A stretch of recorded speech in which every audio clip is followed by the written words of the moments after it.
Assalamualaikum warahmatullahi wabarakatuh.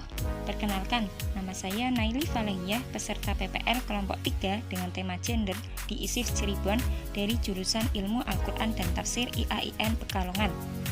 Nah, dalam pembahasan kali ini saya akan mencoba menjelaskan sedikit tentang rethinking atau memikirkan kembali peran perempuan dalam keluarga. Nah, bagaimana sih sebenarnya peran perempuan dalam keluarga itu? Nah, berangkat dari persoalan yang berhubungan dengan perempuan, ini masih tetap dan juga aktual serta menarik untuk didiskusikan, baik dalam bentuk ketimpangan, ketidakadilan, diskriminasi, subordinasi, marginalisasi, eksploitasi, dan persoalan lain yang banyak menimpa kaum perempuan. Permasalahan perempuan ini secara eksternal disebabkan oleh realitas sosial politik dan juga ekonomi global yang masih kental dengan budaya patriarki. Sedangkan dari segi internal, sebagian besar umat Islam masih belum terlepas dari pemahaman yang bias gender dalam memahami doktrin dan juga ajaran Islam yang terkait dengan isu-isu feminis. Nah, kemudian kita tarik pada diskriminasi gender, yang mana keberadaan perempuan itu sering diistilahkan dengan the second human atau manusia kedua, manusia nomor 2, khususnya dalam kehidupan berumah tangga. Ini disebabkan adanya anggapan penalaran perempuan yang kurang sempurna dibanding kaum laki-laki. Perbedaan jenis kelamin yang dampaknya pada fungsi dan juga peran laki-laki dan perempuan sebenarnya tidak dipermasalahkan jika berangkat pada pilihan yang sadar dan juga bukan karena keterpaksaan atau diskriminasi. Namun pada prakteknya perbedaan dua jenis kelamin ini khususnya pada perempuan mengalami ketidakadilan, bahkan adanya diskriminasi peran. Hal ini yang menyebabkan adanya diskriminasi gender, yakni salah satu jenis kelamin, terutama pada perempuan, terabaikan hak-hak dasarnya, tertinggal, dan juga mengalami masalah ketidakadilan. Nah, kemudian bagaimana sih perbedaan antara kodrati dan juga non-kodrati? Laki-laki dan perempuan memiliki perbedaan secara kodrati dan non-kodrati, secara biologis dan kultur atau struktur.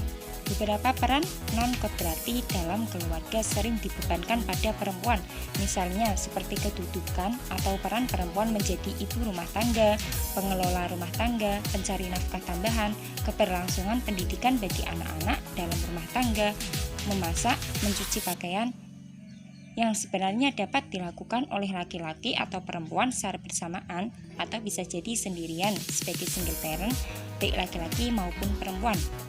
Tapi di sini malah dibebankan kepada perempuan. Berangkat dari sebuah penafsiran klasik pada surat An-Nisa ayat 34 dikatakan bahwa laki-laki adalah pemimpin perempuan. Artinya, perempuan berada dalam posisi yang dipimpin.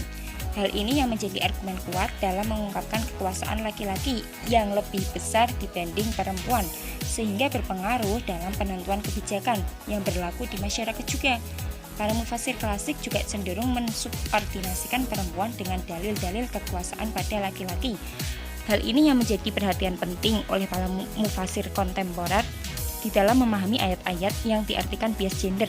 Para ulama kontekstual juga menegaskan bahwa dalam memahami ayat tentang ar-rijal maupun qawwamun perlu adanya reinterpretasi atau penafsiran kembali. Ar-rijal yang artinya laki-laki yang menjadi pelindung atau pemimpin, atau laki-laki yang mempunyai keutamaan. Artinya keutamaan laki-laki adalah tanggung jawabnya sebagai kepala rumah tangga, sebagai pelindung dan pengayom istri dan keluarganya. Dalam kalimat ini ditegaskan pada term gender atau sosial, laki-laki bukan aspek biologis laki-laki. Begitu juga dalam kalimat qawamun, bermakna laki-laki bertanggung jawab terhadap urusan perempuan, yakni keunggulan laki-laki dalam hal fungsional karena laki-laki mencari nafkah dan membelanjakan hartanya untuk perempuan. Peran domestik atau rumah tangga yang melekat pada perempuan seharusnya diberi nilai sendiri, artinya bukan lagi suatu kewajiban yang mana laki-laki diharuskan mengimbangi dengan melindungi dan memberi nafkah seperti halnya yang disebutkan dalam Al-Quran pada kata qawamun.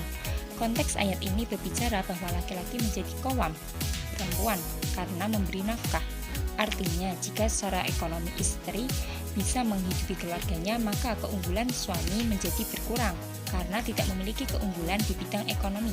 Laki-laki yang memiliki kriteria pemimpin yaitu mereka yang secara fungsional bisa memimpin rumah tangganya dan mengakomodasi kepentingan dan kebutuhan yang dipimpinnya, yakni sesuai musyawarah mufakat, bukan kepemimpinan yang otoriter dan semena-mena. Bagi perempuan yang memilih untuk mengabdi di rumah tangganya, ia akan memiliki banyak waktu untuk berada di rumah, melaksanakan kewajiban dan juga mengurus keperluan keluarganya. Istri berkewajiban mengurus dan melaksanakan tugas dalam rumah tangga beserta suaminya untuk menciptakan suasana yang menyenangkan sehingga rumah merupakan surga bagi seluruh anggota keluarga. Nah, kemudian bagaimana sih cara membangun kesetaraan dalam keluarga? Maka yang terpenting yaitu kesepakatan dalam urusan keluarga, yaitu dalam musyawarah yang bebas dan jujur untuk menghasilkan hubungan yang setara dan berkeadilan. Artinya antara satu dengan yang lain tidak akan saling merendahkan apalagi menafikan keberadaan pihak lain, sehingga perempuan dapat bekerja dengan profesional baik di ruang domestik maupun publik.